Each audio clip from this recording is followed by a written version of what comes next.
Emphasis on the word crazy.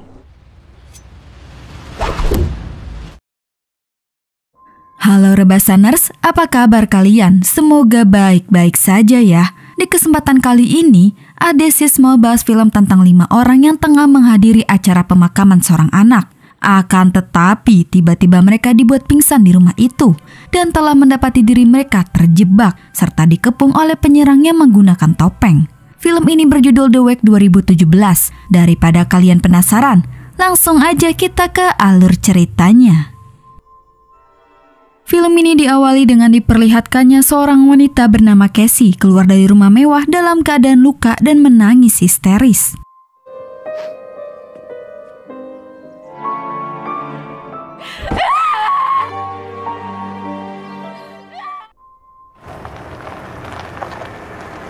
Di kejadian sebelumnya, terlihat Casey bersama pacarnya Taylor serta ketiga temannya, Ben, Ashley, dan Ginger, tiba di rumah mewah tersebut untuk menyampaikan bela sungkawa kepada seorang anak bernama Stevens yang tidak sengaja Taylor bunuh.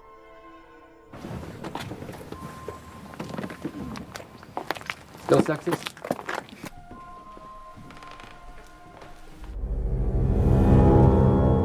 Flashback memperlihatkan malam itu Taylor mengemudi dalam keadaan abuk bersama Casey.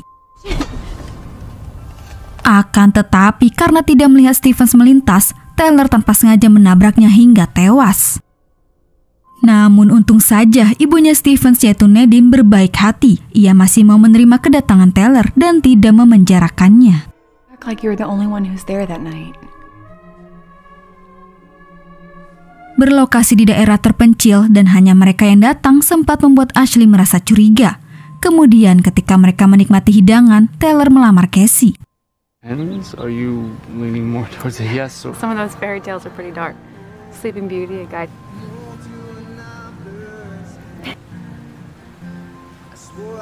Alhasil Nadine yang melihat itu dari balik jendela merasa kecewa. Setelah menerima lamaran Taylor, tiba-tiba saja Casey merasakan puyeng. Okay? Yeah, I'm fine. I'm just looking for the bathroom. Tanpa mereka sadari di minuman mereka telah dicampur obat bius. Ketika tersadar, Casey mendapati dirinya berada di kamar dalam keadaan terikat di kursi. Ternyata kecurigaan Ashley benar bahwa Nadine orang jahat.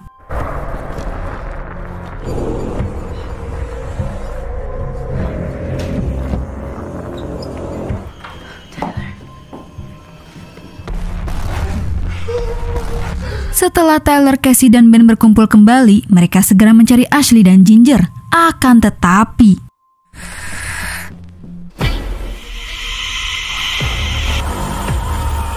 pria bertopeng muncul dan mulai menebar teror. Tak lama, mereka mendengar suara gaduh dari lantai bawah. Berpikir itu Ginger, mereka mengikuti sumber suara itu. Where did he go? Tanpa diduga mereka menemukan Nadine. Rupanya mereka salah sangka. Nadine bukanlah orang jahat, melainkan dia juga korban. Jika bukan Nadine, lalu siapa yang melakukan semua ini? Mereka pun bingung, tapi saat ini mereka membutuhkan senter untuk mempermudah mencari jalan keluar. Ketika mereka menuju garasi, tanpa mereka sadari, di balik jendela, pria bertopeng mengawasi pergerakan mereka.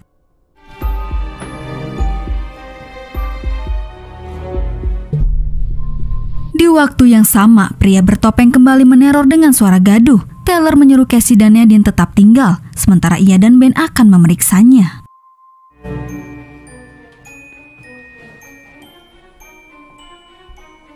Di sana mereka tidak menemukan siapapun, namun saat ingin kembali,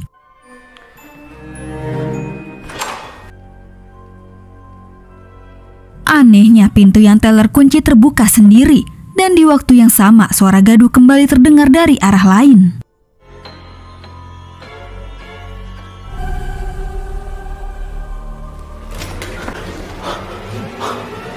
Secara mengejutkan, mereka menemukan Ashley tewas dengan mengenaskan. Lalu mereka kembali ke Casey untuk memberitahu kematian Ashley. Di situ mereka mulai berdebat mempersoalkan cara untuk keluar dari rumah itu. Karena kunci mobil Taylor hilang, mereka meminjam mobil Nadine. Akan tetapi apesnya mobil Nadine di bengkel. Di tengah perdebatan itu, lagi-lagi si Popat membuat gaduh. From any of you.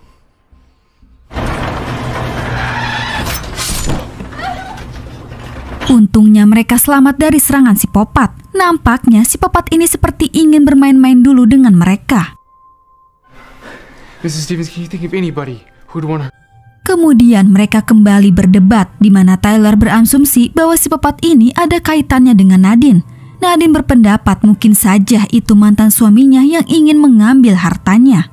Tapi jika itu benar, Tyler merasa aneh kenapa dia dan teman-temannya ikut terlibat.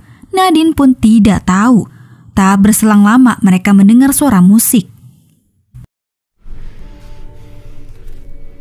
Seketika lampu menyala, langsung saja mereka menghubungi polisi. Akan tetapi, Jean, let me try yourself. apesnya listrik kembali padam. Di tempat yang sama, Tyler menemukan jejak kaki milik si Popat. Pelan-pelan mereka mengikuti jejak kaki itu. Rasa penasaran mereka membawanya ke suatu tempat, di mana Ben terkejut melihat Ginger disandra si Popat.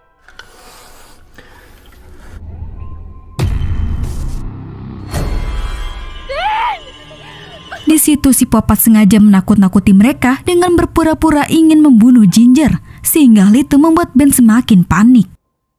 Tapi tiba-tiba si Popat membawa Ginger entah kemana. Ben yang khawatir langsung masuk ke ruangan gelap itu sendirian untuk menyelamatkan Ginger. Ketika Ben menyalakan perapian,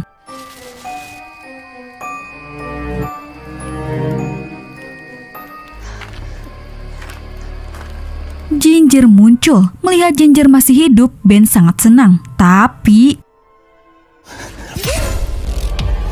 dari belakang si Popat menusuk Ginger hingga tewas. Tidak terima, Ben pun langsung menyerangnya.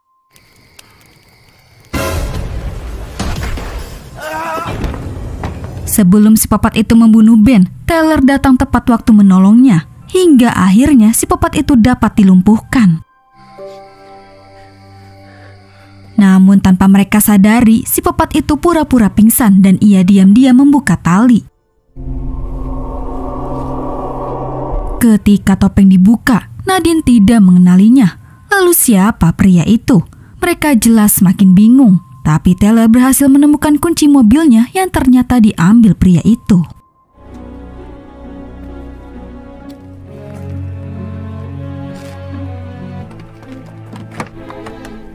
Apesnya mobil Tyler tidak mau menyala. Namun saat ia ingin kembali,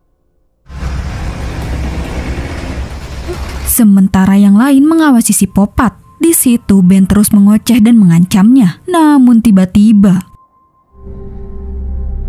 So slowly.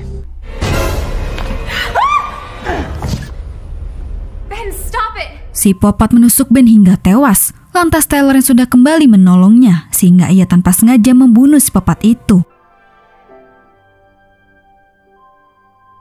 Sekarang yang tersisa hanyalah Casey, Nadine, dan Tyler. Kemudian Tyler mengunci semua pintu rumah. Dia mengatakan bahwa ada beberapa si Popat di luar. Tidak ingin hanya diam saja, Tyler membuat rencana di mana dia akan menyelinap ke mobil si Popat. Akan tetapi rencana Tyler gagal, ia pun ketahuan oleh si Popat itu. Tidak ada pilihan lain, Casey sengaja mengalihkan perhatian mereka untuk menolong Tyler.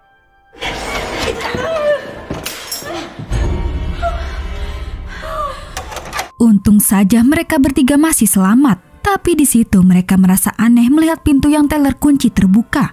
Berpikir si Popat ini memiliki kunci rumah Nadine, Tyler pun mencurigai Nadine. Akan tetapi Nadine mengelak dan ia pun pergi.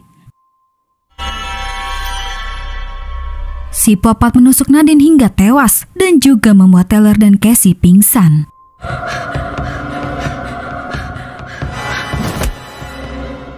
Ketika Tyler tersadar, ia mendapati dirinya berada di suatu ruangan dalam keadaan terikat rantai bersama Casey serta ketiga jasad temannya.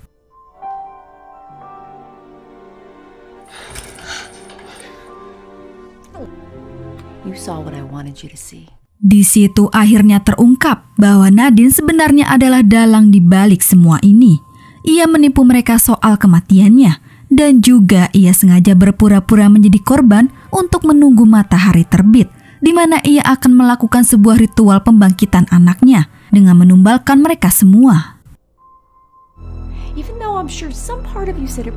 Not going anywhere.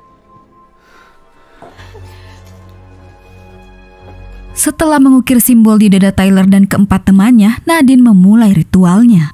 Non incorpore, evocare le Namun tanpa Nadine sadari, Cassie berhasil melepaskan rantai dengan penjepit rambut miliknya. Tak lama, iblis menguasai tubuh Stevens. Ia memakan kedua anak buah Nadine, serta tanpa sengaja membunuh Nadine. Farah? Do it!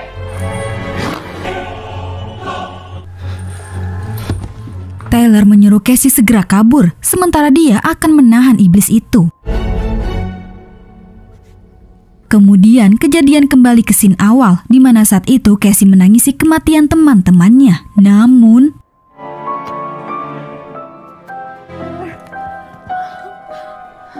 tanpa diduga Tyler masih hidup. Tentu saja hal itu membuat Cassie senang.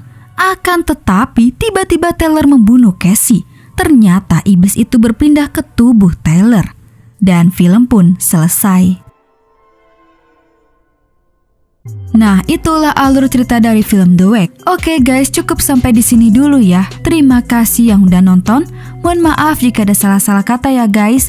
Dan jangan lupa subscribe channel Adesis. Sampai jumpa di video selanjutnya. Bye.